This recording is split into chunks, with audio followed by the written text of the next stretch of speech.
Bienvenidos a La Otra Mirada, al hecho, a la pieza, al hombre, un trazo a la imaginación y a la belleza en las artes. Nuestro equipo se encuentra en el edificio de arte cubano del Museo Nacional de Bellas Artes, justo en la exposición LAM Indivisible. Hoy vamos a hablar de Rufino Tamayo, uno de los pintores mexicanos más reconocidos a nivel mundial. Fue quien a lo largo del siglo XX pudo conjugar su herencia mexicana y el arte prehispánico con las vanguardias internacionales, en piezas marcadas por el color, la perspectiva, la armonía y la textura. El estilo de Rufino Tamayo es indefinible, inclasificable. Es un artista que pertenece a su tiempo, muy complejo y a la vez muy simple. La calidad de su pintura es de primerísimo nivel. Además, sus obras tienen un mensaje cifrado y un espacio indefinido y atemporal, valores que convierten su obra en contemporánea.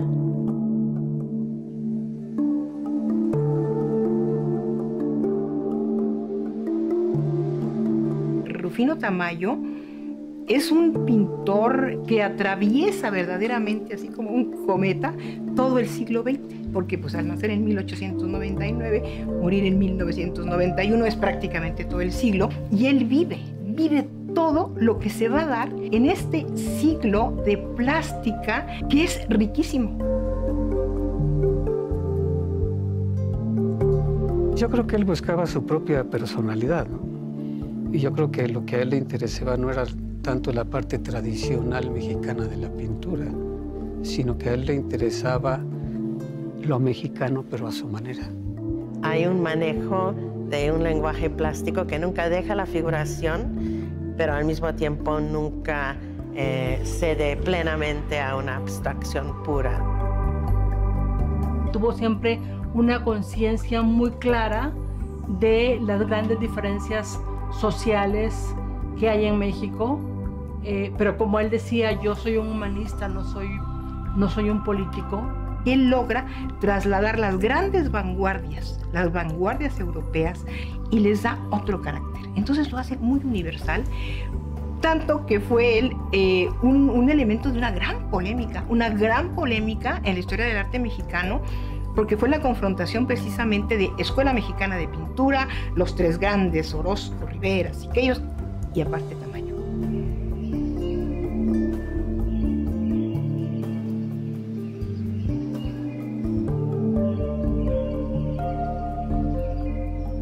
Tamayo tenía recuerdos no gratos, precisamente, de su infancia. Vivían literalmente en una vecindad, en una casa en Oaxaca, en la ciudad de Oaxaca. El padre abandonó el hogar cuando él tenía 4 o 5 años. Su papá, yo no sé bien en qué momento los abandonó, tristemente. Para él esto lo marcó muchísimo, porque pues se ve que fue muy duro para él y adoraba a su mamá. Y entonces ya se quedó viviendo pues con la mamá y con los tíos, que eran hermanos de la mamá. Prácticamente muy inmediato a la muerte de la madre, Tamayo se inventó que el padre había muerto también y que él estaba huérfano. Cuando Tamayo tenía 22, 23 años, el padre le dedicó una foto y Tamayo no quiso aceptar la fotografía y la devolvió. Todo eso pues sí lo debe de haber marcado, tanto que se cambió el nombre. Ya no, en lugar se puso Rufino Tamayo en lugar de Rufino Arellanes Tamayo.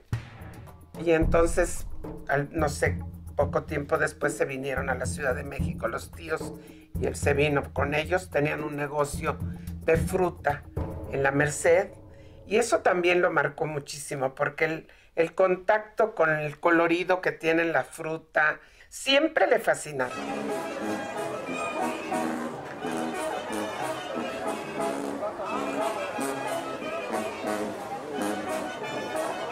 Cuando él habla de color, porque para mí Tamayo es color y textura, habla de esta parte de los colores frutales. Él le llama los colores frutales que adquiere durante toda su estancia en el mercado de la Merced. No veo raro que en una personalidad como Tamayo empiece él a gustarle todo esto. Y la sandía en especial remiten también a una sonrisa que se advierte en tantos cuadros como algunos que llega a pintar después, como El hombre radiante de alegría, que es simplemente nada más casi que un círculo lleno, pleno de colorido, y nada más su forma de los labios en la risa absoluta, ¿no? Las sandías de Tamayo pues son un emblema, ¿no? Y esto le permitió al maestro experimentar mucho con el color, pero yo insisto, una experimentación muy consciente, ¿no? O sea, él hizo en 1960, me parece, pinturas utilizando todas las gamas de la paleta disponibles.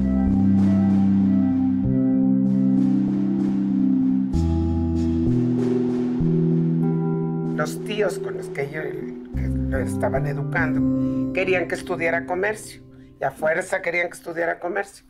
Y entonces, pues él era algo que no le llamaba la atención. Y entonces se metió a la escuela de San Carlos. Fue un alumno que no siempre siguió las reglas y él quería pintar de otra manera. Él quería pintar lo que veía e interpretarlo según su deseo, ¿no? Cuando sale de la academia, conoce a José Vasconcelos. Y Vasconcelos le consigue, si mal no recuerdo, un empleo como dibujante en el Museo de Historia y Arqueología.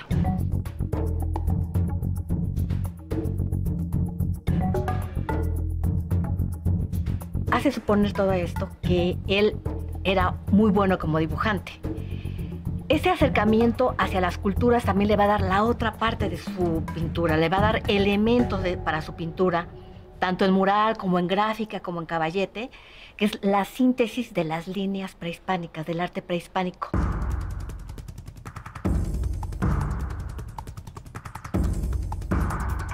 En mi tío Rufino nació un amor increíble por el arte prehispánico.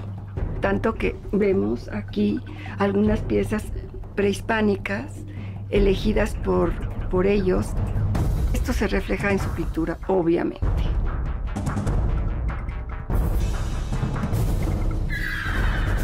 Luego hay un periodo donde justamente se involucra con el método Westmogard, que es un método que desarrolla el pintor Adolfo Westmogard, basada en la esencia del arte mexicano, ¿no? Por ejemplo, hay una obra que se llama La tenista, con rasgos fuertemente indígenas, pero al mismo tiempo tiene una raqueta de tenis.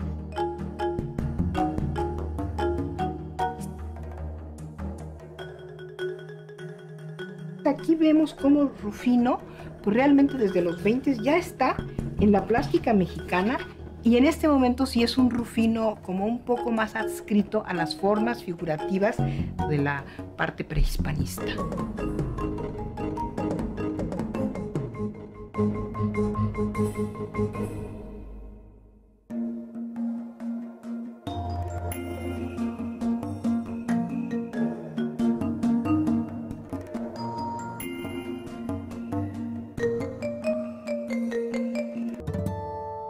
No es casual que de los pocos murales que haya pintado, alguno tenga que ver con la música. O sea, la música siempre fue parte muy importante para él.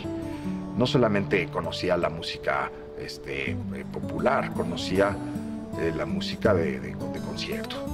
Posteriormente, Tamayo hace un mural en el conservatorio, en la escuela de música, y allí conoce a Olga.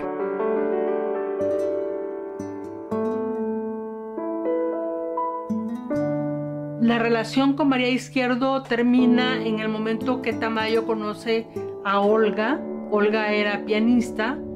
Ambos vivían en el primer cuadro de la Ciudad de México. Pero ¿cuál sería la sorpresa? Que un día ese muchacho estaba trepado en unos andamios pintando nada menos que el mural El canto y la música.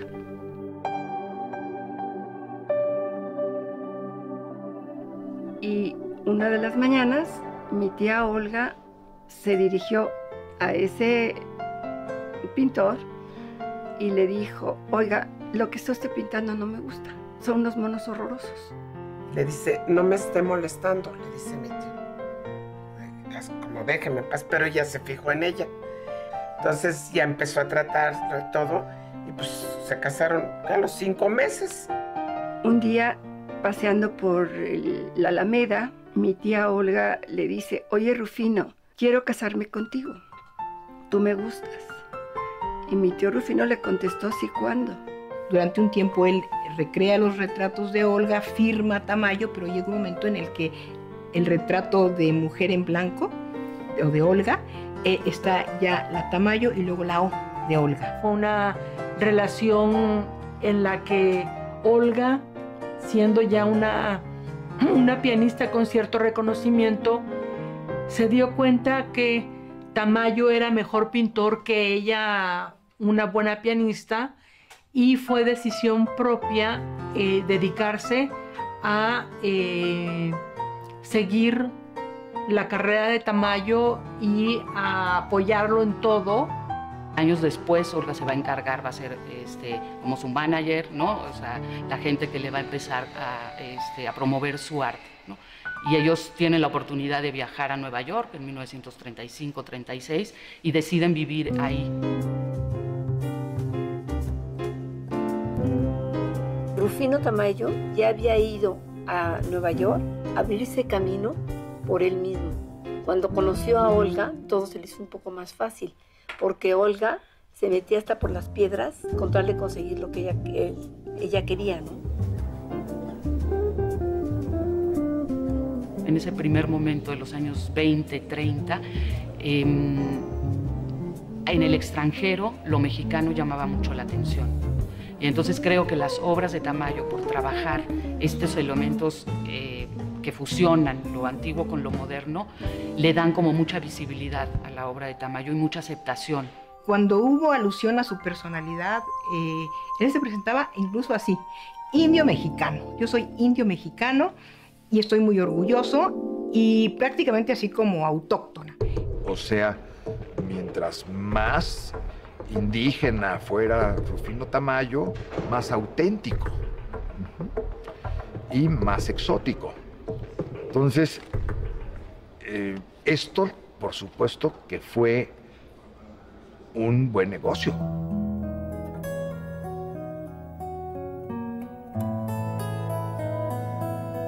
En una ocasión su esposa Olga le dice: oye, Tamayo, yo creo que tú no eres indio, ¿por qué insistes en que te llamen indio?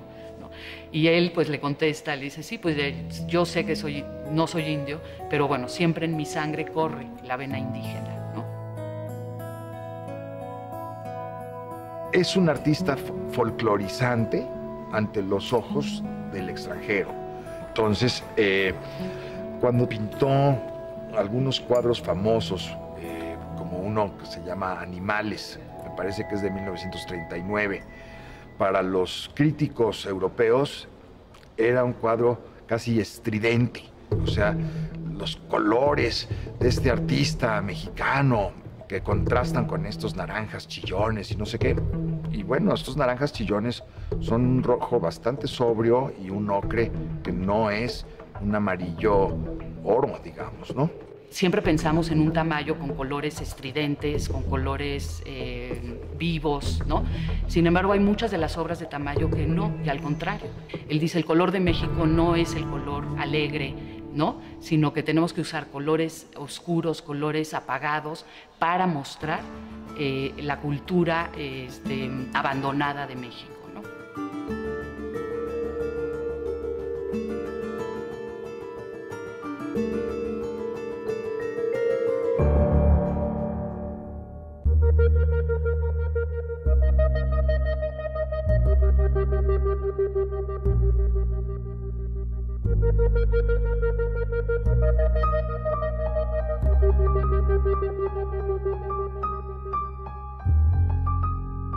Tamayo fue el que abrió brecha en los Estados Unidos como un pintor contemporáneo. Que no sea tan querido como los otros tres, pues quizás se deba a que los otros tres son el emblema del muralismo, ¿no?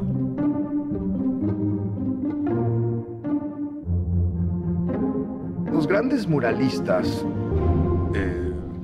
pues bueno, sí se erigieron como tres figuras centrales. Y Tamayo llegó tarde al muralismo. O sea, él no participó del muralismo vasconceliano, digamos. No lo asimilaron porque él no hizo arte de mensaje social. Y sí hizo algunas cosas de mensaje social, pero no quiso constreñir su producción a hacer arte de mensaje social porque pensó que eso era propaganda.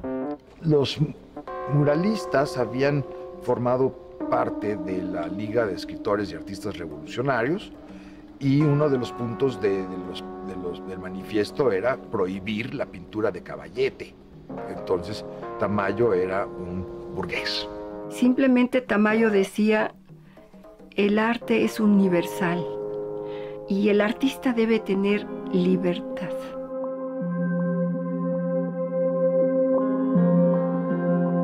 Él logra colarse a un evento muy importante, que fue la Bienal de Venecia de 1950.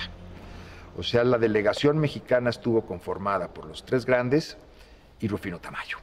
Cuando participa en la Bienal de Venecia, él tiene la oportunidad de quedarse en París, ¿no? Entonces, pues de alguna manera ya estuvo en Nueva York, ¿no? Ya es reconocido en México y le faltaba Europa. Él ya empieza a tener muchísimo éxito en París principalmente y por supuesto también entra en contacto con los artistas franceses.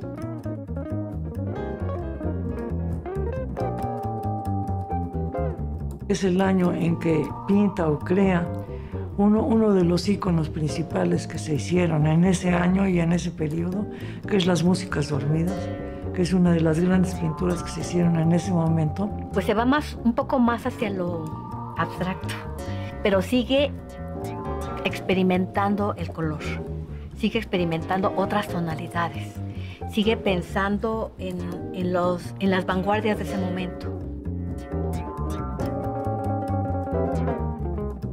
Todos esos 6 años que mi tío vivió en París, para él fueron años difíciles. Llegó un momento en que llegó a tener depresión y no podía pintar a color. Eso le desesperaba y le decía, Olga, ¿qué estamos haciendo aquí? El invierno los hizo sentir una enorme nostalgia por México.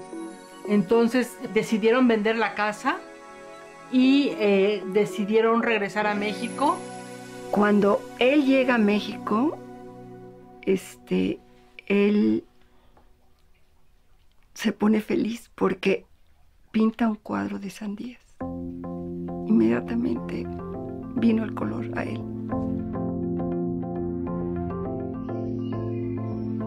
Yo creo que siempre hay una añoranza por la madre patria. Y lo que él viene a hacer es a mezclar colores. Lo que yo comentaba hace rato, a veces usaba unos azules intensos con unos rojos ya en esta etapa posterior de su regreso a México. Su pintura de los años 60, ya en la cima de su fama, se fue haciendo más y más y más colorida, incorporando colores como las lacas artificiales, que no se insertaron plenamente en el mercado en cuanto a los pintores serios, entre comillas. O sea, porque esos colores son propios para las crayolas de los niños. Lo vemos mucho más cercano hacia lo que decía el art brut, todos estos plásticos metidos en la obra, o sea, haciendo experimentos. Eso es lo que estaba haciendo.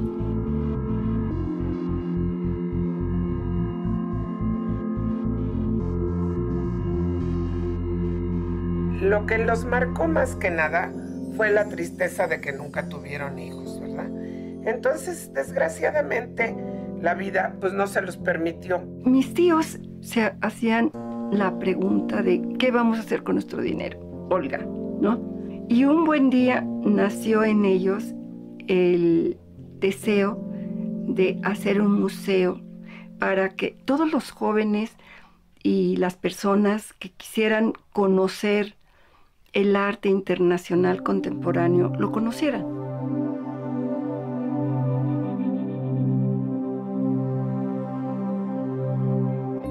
Originalmente es una empresa privada la que hace que se le construya ese museo. La gran colección que tiene, eso hace que se construya ese museo y que además él, como no tiene hijos, no tuvo hijos, pueda donar toda esa obra que coleccionó durante toda su vida, ¿no? Las obras que reunió Tamayo para su colección, pues debe ser vista porque las reunió Tamayo para un museo Tamayo de arte contemporáneo que está en un lugar privilegiado de la ciudad. Que se junten obras hechas por Tamayo para que ahí vayan a dar, no. Porque está bien que esté repartida la producción de Tamayo en varias partes, ¿no? Todos reconocemos y conocemos y sabemos la gran aportación que dio al pueblo de México con ese museo extraordinario que es el Museo Tamayo, en el que él dona una colección impresionante de obras artísticas europeas, mundiales, universales, y además el Museo de Arte Prehispánico en Oaxaca. Donó su colección de arte prehispánico, ¿no?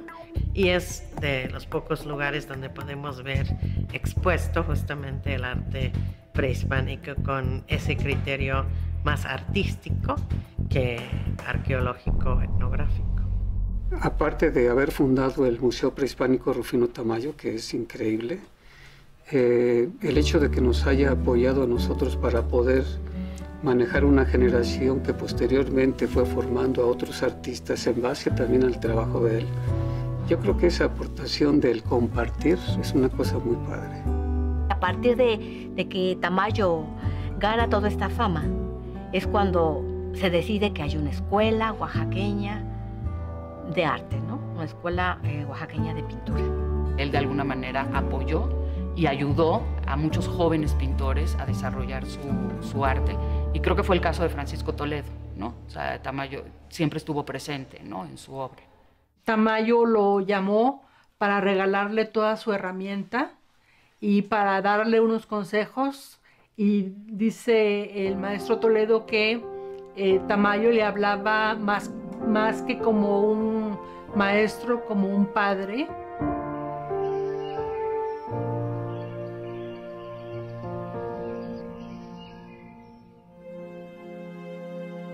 Tamayo había estado muy enfermo de dolor de estómago y con los análisis que le hicieron vieron que tenía una obstrucción intestinal y que era inminente operarlo.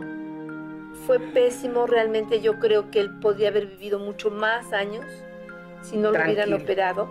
Haber pintado, ya desgraciadamente tampoco tuvo el ánimo de pintar. Su último cuadro, El niño del violín, que es una preciosidad, pero ves los ojos colorados de adentro, como de alguna manera un poco su dolor de ese momento porque ya no pudo pintar. Él gozaba de entrar a la alberca y demás, pero se debe de haber enfriado y le vino una neumonía tremenda. Entonces, él fallece por la mañana del 24 de junio de 1992. Mi tía dijo una cosa que yo le escuché y dije, ¿cómo? Dijo, mi vida comienza de hoy en adelante. Simplemente por amor se había entregado a ese hombre en cuerpo, alma, espíritu, todo. Le llamó de inmediato a Teodoro González de León y le dijo, ¿sabes? Quiero que los restos de Rufino queden en el Museo Tamayo. Olga, después de la muerte de Tamayo, estando en la casa de Cuernavaca, después de tomarse un tequila, le dio un derrame cerebral fulminante y falleció. y sus cenizas están guardadas junto a las cenizas de Tamayo. Yo creo que Tamayo dejó mucho, ¿no? O sea, tanto en su propuesta pictórica como en su contenido y en su ideología. Había hecho de la pintura no una pintura regional, sino una pintura universal. Y yo creo que es una cosa que muy pocos podemos hacer. Fue, yo creo, un artista reconocido en todo momento. Él había sencillamente abierto otra ruta para el arte mexicano. Toda la pintura de Caballete de Tamayo tiene coleccionistas muy notables. Además, representa una vena del arte mexicano que es a la vez vanguardista, mexicano y europeo, las tres cosas a la vez.